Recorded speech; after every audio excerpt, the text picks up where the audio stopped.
Yo, what's up with y'all boys, man? I'm back with another video, man, and today, hey man, as you can see, it says the deadly influence of rap music.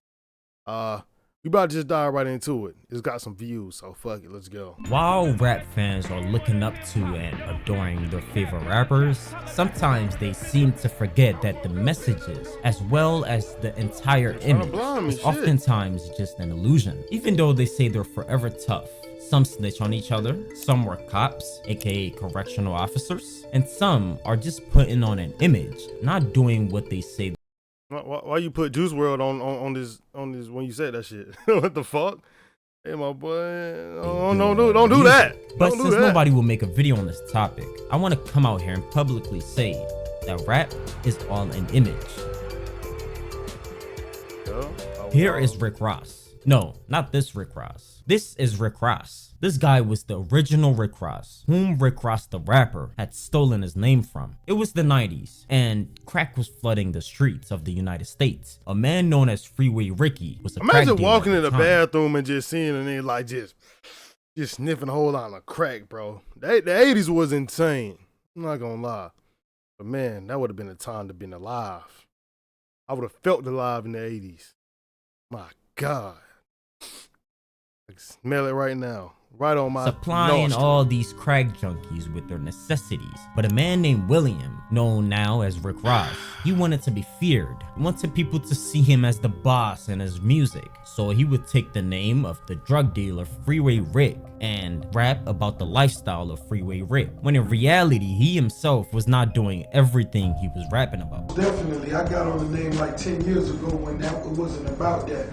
It was about what I was going to turn it into. Since Rick Ross just admitted to his name being stolen from Freeway Rick, I think it's safe to say that Freeway Rick is the real Rick Ross. Listening to Rick Ross music, you'd hear all types of street stuff, you know, drug lord stuff, and music that portrays and glorifies the street life and the gangster culture. You'd also be surprised to find out that back in the 90s, this same Rick Ross that makes these types of music, he himself was a cop.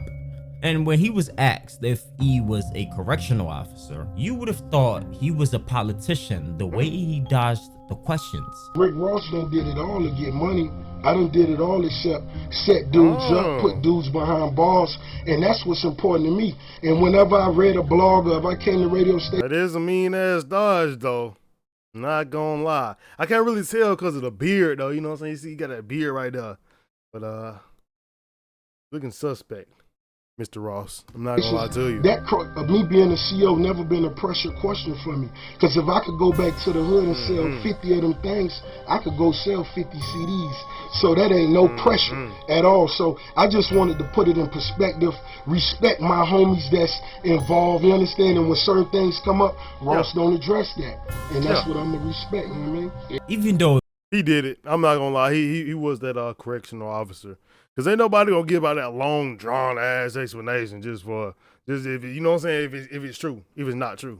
He dodged those questions like they were punches. Ross was employed as a prison guard in Florida from December 1995 until the summer of June 1997. Now, some of you may think I'm trying to bash Rick Ross, right? That's not the case here. We all know Rick Ross is a very smart man. He owns multiple franchises of the famous Wingstop. He owns a champagne line called Bel Air, and he has made a fortune in the rap industry. This just goes to show you that not everything really is as it seems in the rap industry. Just like the story of Future, a person who I like to call a chemist who mixes chemicals. Future is known for mixing all types of drugs, but as time goes on, you realize that Future doesn't even do as much drugs as he portrays in his music. I had a conversation with Future one time in the studio, and he said something that I will never forget. And he laughed while he said it. He was like, yeah, you know, people be thinking I do so many, like people be thinking I'm really doing a lot of drugs because I rap about it all the time. But they don't even be knowing I'm a lightweight. I said, in my head. Because I mean, there are a lot of people that are huge Future fans, for instance. And that's how they're gonna feel closer to him, because they're doing what they're hearing him rap about. Not knowing that he's not on it like that. Not like that, no. In drinking terms, I never Future, got that. the rapper who raps about drugs all the time, is actually a lightweight, someone who becomes drunk or very high easily. But how could this be, right? Listening to Future's music would make you feel like you were in the clouds without a care in the world. You know, like a space cadet on cloud 9 with no parachute. But this is what I never got about this shit, bro. It's like, I don't even think of rap as like real. I think of rap as like a movie. And it's like, why would you copy a rapper, what a rapper doing or saying? I never got that concept. Like, I'm not about to listen to I'm not going to watch a Jason movie and think, oh, I'm about to go kill a nigga. So why would I listen to rap music and just do the stuff that they say in the rap music? I don't get how people think it's real. I never got that. I never got that. That case here being many kids who have already emulated these things they've heard through music and are acting out on those messages. For example, the kid who listened to Lil Wayne and became influenced by Lil Wayne's music, leading to him destroying his entire life. Who does that was the story of Timmy. As a young boy who grew up in the inner cities, Timmy looked up to rappers like Lil Wayne as if they were gods. Their music spoke to him in a way that nothing else did. I see, but like he said, he looked to him like he was a god. So maybe I never idolized people. So it's like, I'm not gonna do what you do just because you say you do it. I never got that. But I guess if you do idolize the individual, you will more than likely, you know what I'm saying, providing a voice for his frustration and a window into a world that showed a life that he had never seen before. At first, Timmy just listened to the music. He loved the way Lil Wayne rhymed and flowed. But as he got older, he started to take the messages in the music more seriously. When Lil Wayne rapped about drugs and violence, Timmy took it as a sign that those were the paths to success, and he wanted to be like his god, Lil Wayne. So he started experimenting with drugs, at first just smoking weed with his friends, but soon moving on to the harder stuff. He started hanging out with the wrong crowds, getting into fights, and stealing to pay for his habits. As days went by and years passed, Timmy's life spiraled out of control. He started to realize— I'm not gonna lie, like, Timmy is like the perfect name for this scenario though. I know this is wildly off topic, but like that's crazy that his name is actually Timmy and he's, you know, we know what I'm talking about, man. Like, come on, let's stop acting dumb. Let's go. Let's keep going. That he had made some terrible mistakes. He had dropped out of school, he had lost all his friends, and he was now facing time in jail for the possession of drugs. And all for what, right? To follow in the footstep of a rapper that didn't know he existed. And not just Timmy, right? Juice WRLD himself had listened to Future's music at a very young age and had been following the messages of those songs. Because of this, he ran into Percocet pills, trying oxycodone just at the age of 13, which would later be the same drug that would take his life just 10 years later. The story of Juice WRLD and Future. For example, my freshman year, I ran into some Percocets my freshman year, 14, 15 years old, 13, 14, whatever the fuck the age is. I ran into some Percocets my freshman year. Niggas was calling me and my homie Clucks, right? 2 years later, 3 years later, Future dropped 56 Nights. By the way, Future is the GOAT. Future dropped 56 Nights. I think 56. Niggas is hitting my phone like, will you get all them perks from them Zans, like, cause of some music. And like I said, I don't know if I said this earlier in here or in some having a convo with somebody else, but hearing that music at such a young age, nigga, I was trying to sip lean in 6th grade. When Future found out he had done this type of damage, he replied, "Oh shoot, how many other 6th graders did I influence to drink lean?" One of the first things that Juice WRLD told Future when they met up to make their 2018 record World on was that Future had influenced him to try lean. Juice WRLD told Vulture.com, these niggas literally made a tape called World on Drugs. That's crazy. I'm not gonna lie. I mean, but is he really I guess he is kind of responsible, but it's like, man, like, how are you that impressionable? I don't get it. I don't get how you're that impressionable as a person to where a nigga can say something in a song you want to go try it. Like, I mean, I guess I could want to sip lean one time, but after that, I'm gonna be like, I tried it. You know what I'm saying? I niggas taking it too far. Niggas making that shit their whole lifestyle. I don't think that's on Future though. That's the first thing I told him. He was just like, wow. He kind of apologized. Future later reacted to this situation in an interview with Rolling Stone magazine, saying, quote, "When he told me that, I was like, oh what have I done? It really bothered me. It bothered me a lot. More than I thought it would bother me when he told me that. How many other 6th graders did I influence to drink lean? This really messed me up for a minute. It's all I could think about.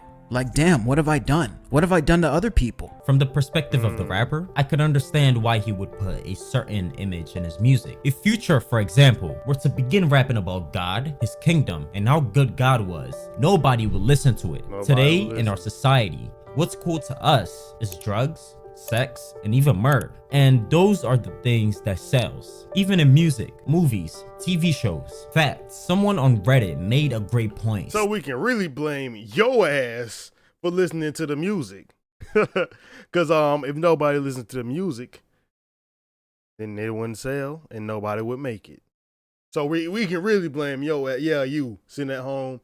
Nigga, I'm blaming you too. You part of the stating problem. that image is around 50% of the reason someone listens to an artist. Like, imagine ASAP Rocky look like this. I guarantee you would never listen to him rap about being that PMF again. That point was valid. PMF in this case meaning pretty much created by ASAP Rocky, meaning a male who doesn't care about what other people thinks, and he's very high in fashion. A braggadocious term indeed. That image is what the fans buy, is what Timmy bought at his age, leading to him getting locked up. It's what Juice WRLD bought that got him drinking leans and popping Percocet pills at the age of 13.